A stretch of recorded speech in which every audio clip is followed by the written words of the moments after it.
It's a country raging towards 7 years of war, where hundreds of thousands of people have died and millions have been displaced.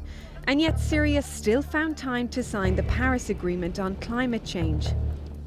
That means every nation on earth has now signed or ratified the pact.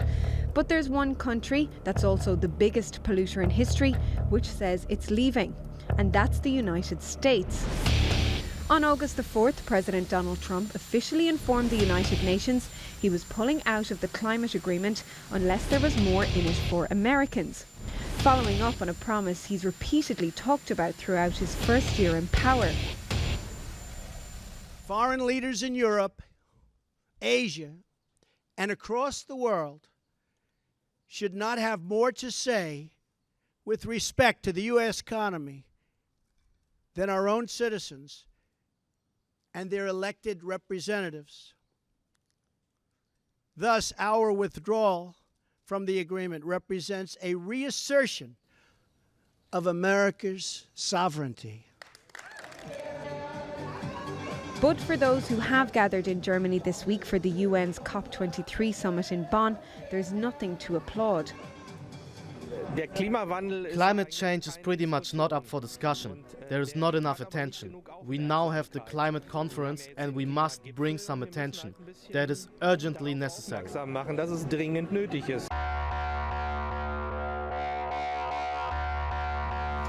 Also in Germany this week are 5 US senators who say they will not let America renege on the promise made in Paris in December 2015. They're all members of a coalition called We Are Still In, which represents states, cities, universities and environmental activists in America. President Trump has one vision, which is to double down on fossil fuels. But Grassroots America has quite a different vision, and Grassroots America is winning, leaving us on track to meet our 2020 goals as promised in Paris. We're seeing the shift all across the United States with tax credits. Solar and wind prices are dropping and are now cheaper than coal in many places. Clean energy is growing at a record pace, making up nearly 2/3 of all electric facilities built in 2015. And this year, even under this administration, wind had its best quarter since 2009. But are these small gains actually going to make any difference to the planet? The main goal of the Paris Agreement is to slow down the average global temperature to below 2 degrees Celsius. If this doesn't happen, scientists believe extreme weather conditions will be irreversible. And even if countries don't meet their goals, there really isn't any legal structure in place for punishing them. But since the Paris Agreement is the first time all of the world's leaders have actually been able to come to the table to try and find a solution, is it simply a case of a bad plan being better than no plan at all? Vanessa Keneally, The Newsmakers. Well, to discuss this, I'm joined now from the UN summit in Bonn by US State Senator Mike Barrett. He serves as the chairman of the Legislative Committee on Telecommunications, Utilities and Energy. Also in Bonn, but from a rival climate skeptic wing of the summit, we have Marc Morano. He's a former Republican political aide and the communications director of the Committee for a Constructive Tomorrow. Marc Morano, let me ask you, you're at a climate summit, but you're promoting fossil fuels. I mean, come on, that's like promoting Budweiser at an AA meeting, isn't it? Why are you doing that? Well, you know, it's funny. Last year I had a cardboard cutout of Trump, and the delegates here at the UN and the activists reacted as though they were vampires to a cross. So I'm here because there's no one else here to do it. President Trump's message is one of sane energy policy and a rational scientific policy. The United States is leading the world by being opposed to the UN Paris Agreement. We are proudly standing alone. Goodbye, Syria. Goodbye, Nicaragua. The United States is doing it all alone the way true leadership should be done. Okay, so Senator Mike Barrett, what's interesting is that Marc Morano represents... I got hecklers here in the background. Marc Morano represents the view of... I got hecklers here in the media center. Oh, I can hear, no doubt. Let me ask the senator. Senator Mike Barrett, so Marc Morano represents what the commander-in-chief believes here and what the Trump administration does. So even though the US is an outlier when it comes to that, the other 194 countries that signed the Paris Agreement, you as an American there at the summit are not representing your nation's views. How do you feel about that? Well, you know, it's an interesting question that some have raised in a profound way. It's not really clear, given our federal system, where cities and states have enormous power, and of course we have conservative philosophers to thank for having reinforced that point of view. It's not really clear who speaks for the country right now. President Trump does stand alone, as Mark mentioned, but that wasn't his original plan. He thought that he was going to proclaim that the U.S. is out and see other nations respect his point of view and follow. Nobody's followed. He stands alone not by choice, but because the other countries of the world have preferred to ally with the cities and states that are still in. Let me ask you, Mark Morano, let me ask you what the fundamental driver of this is. I often go back to that 2012 tweet by Donald Trump where he says that climate change is a Chinese hoax to destroy the U.S. manufacturing industry. Do you sincerely believe that nonsense?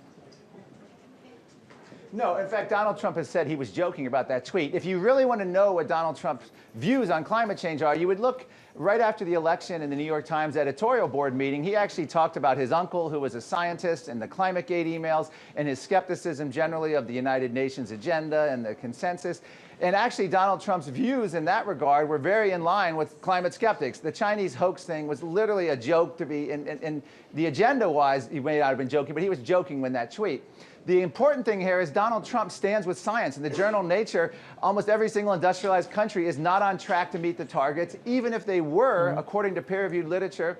Bjorn Lomborg, the statistician, has pointed this out. Even if you believe UN models and UN assumptions on the science, you would have essentially the same temperature 100 years from now that we have now, assuming the UN is correct. In other words, it's a massive redistribution of wealth, global governance, central planning, turning over sovereignty to achieve nothing on the climate if you believe the UN. Okay, so and Mark, it's the most expensive treaty in history. So Donald Trump is correct. Okay, so let me ask you, Mark, and before I bring the senator back in, let me ask you, I hope I said enough there. Forget that people are failing to implement it in the way that you would like it to be implemented. You see it as this kind of Leviathan trying to kind of take control of everybody's energy policies.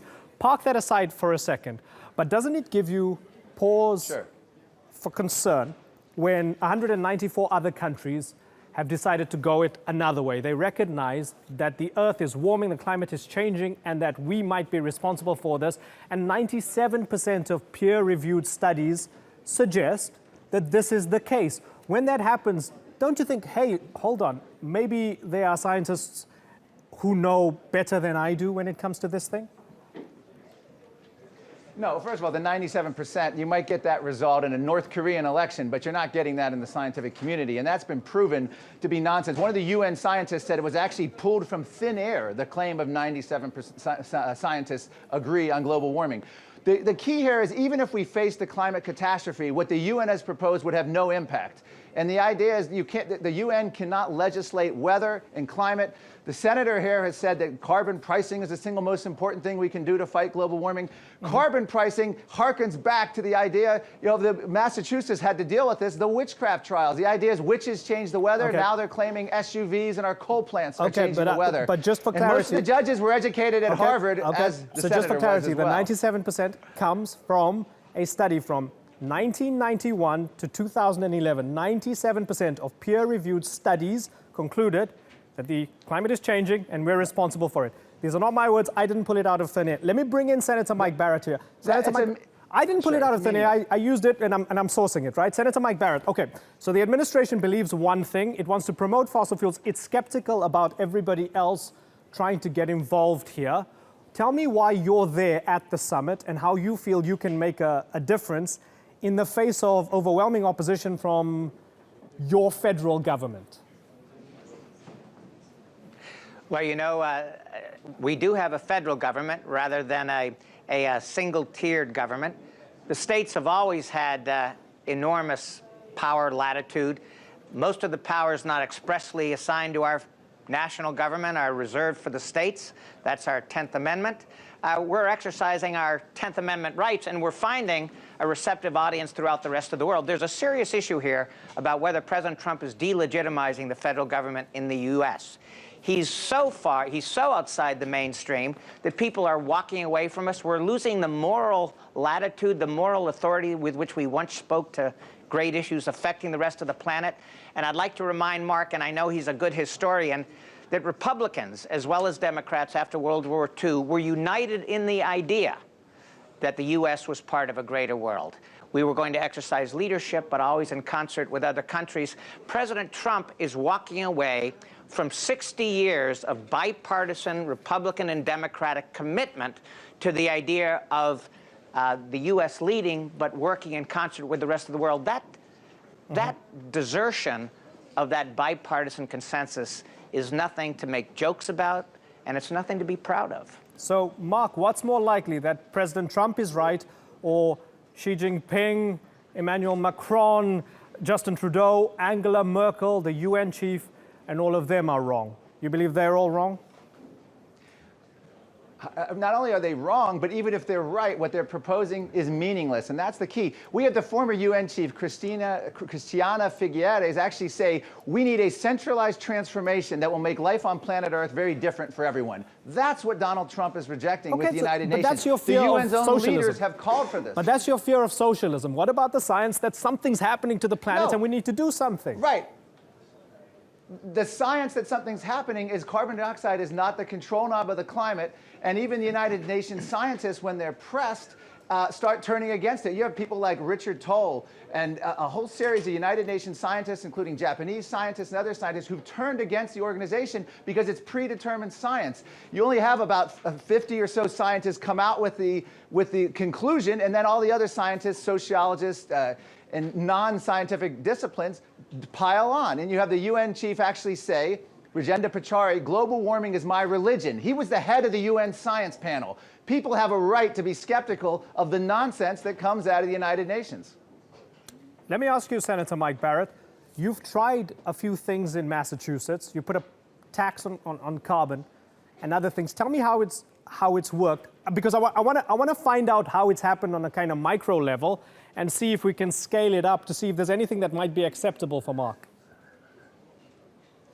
Yeah. Yes, we do. We've already got a carbon price on electric power in Massachusetts. And I can tell you, and again, I want to invoke good old conservative mainstream economics, the same economic principles, by the way, by which Mr. Trump made whatever money he's made. We don't know exactly how much, but he's made some. Those economic and conservative principles say that people respond to market signals.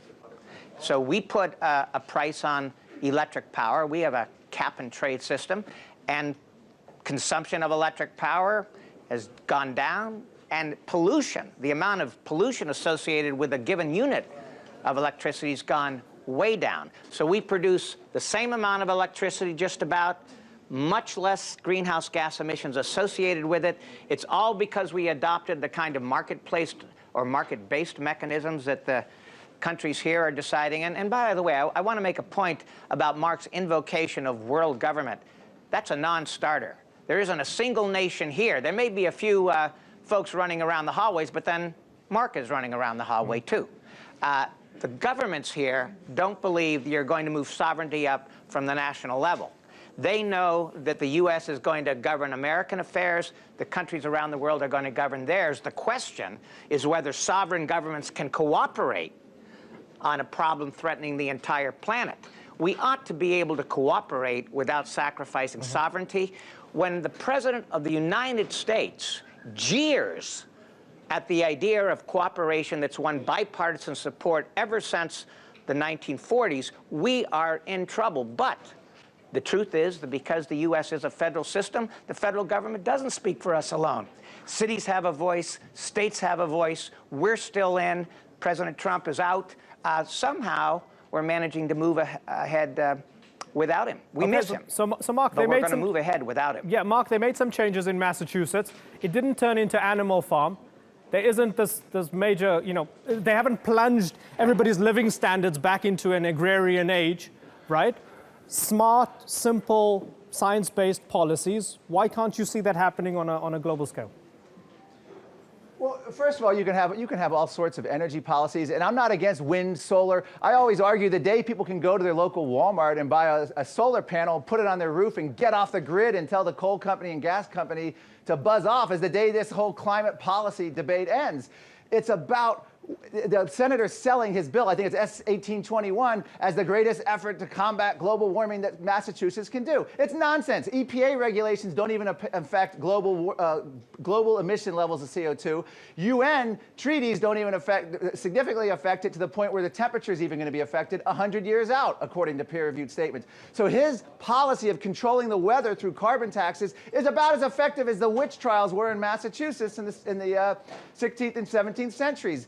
It's not going to affect climate or the weather, but it's a way he's selling it. It's scientifically incorrect to claim that Massachusetts can impact global temperature or weather. Senator Mike Barrett. Well, Mark, I'm not going to hire you to write my press releases. I can see we have a difference of opinion here, although I want to give you a lot of credit for your eloquence, even on behalf of something as wrong-headed as this. You are a gifted communicator. You're sending out a message that has zero credibility, though, across the world. Take Massachusetts, for example. We've got one of the lowest unemployment rates. We've got one of the healthiest state GDP rates of any of our 50 states, by the way, healthier than all but a few states that voted for Mr. Trump. Somehow, the blue states of the United States, which are the most prosperous states, the states that have this economic growth thing figured out, have also figured out that we can have that consonant with fighting climate change. That's a pretty good twofer. And I would gently challenge you to point to a cluster of red states where the unemployment rate is as good as California's or as Massachusetts, even though we have carbon pricing, fighting policies in place as well. Mark, I know you feel a lot like, I guess, Galileo in front of the Inquisition in that building right now. But has there been anything that you've heard during your time in Bonn that has made you question your climate skepticism? Being a skeptic means that you should be skeptical of your skepticism as well. Has there been anything that has convinced you otherwise? No, in fact, I've come to most of these UN conferences. I've come every year since 2002 when they had one. It was the Earth Summit in Johannesburg, South Africa.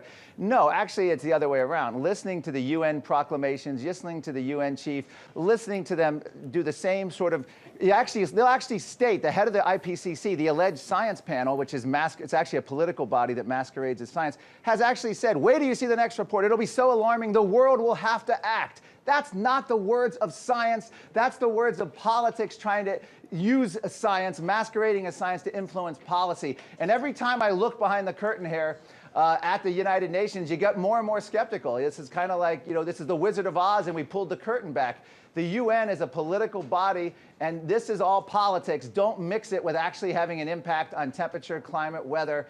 That's where the nonsense comes in. And I will point out, Senator Mike was actually educated at Harvard. Most of the judges during the Salem witch trial were also educated at Harvard when they were sentencing the women to death. So we've had incidences of this kind of silliness before. That witch could control the weather. Now they think our SUVs control the weather. We have not advanced, sadly. That is the third time you've invoked the Salem witch trials in this conversation. Senator Mike Barrett, given that the U.S. is an outlier, and again, I think my count, I don't know if my count is correct, but 194 other countries all signed up to the Paris Accord. Even Nicaragua and Syria finally, came on board. The U.S. is that outlier. Mark sees it as a badge of honor.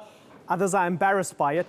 We go out to an international audience in the English language around the world. As a state senator in Massachusetts at the conference, as an American, what is your message about climate change and climate policy to that international audience? Senator Mike Barrett, go ahead. Well, I'd want an international audience to realize that much of the United States, not enough, but much of the United States is still in and is working in cooperation with other countries. I would also want internationalists to know, and I would want Mark to appreciate, that one can have criticisms of the United Nations and still believe wholly in the need for international cooperation. If the UN didn't exist to convene this meeting, we would have had to invent it, because the need to cooperate to fight a common threat would have been there, even if the institutional system of governance somehow had to be created from scratch. This is not a meeting where you need to buy in to any particular international body. This is a getting together, a gathering, where you can believe very strongly in national sovereignty and also believe that each nation must cooperate with its neighbor. That's what we're looking for here. Not to ratify any particular system of international adjudication or international government, but instead to say nations are presented with a common threat.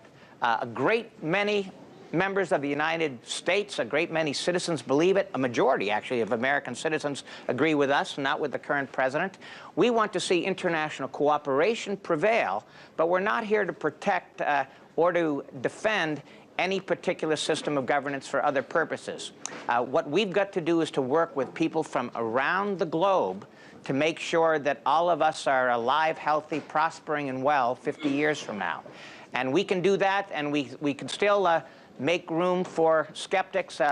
People of Mark's convictions will still have a comfortable place, but most of us will have moved on, and we will have recognized that we've got to fight this climate change issue. Okay, gentlemen, I've got to move on. I really enjoyed that, and I appreciate you both taking the time to talk to us from the summit. State Senator in Massachusetts, Mike Barrett, and Mark Morano, thank you very much for joining us on the Newsmakers.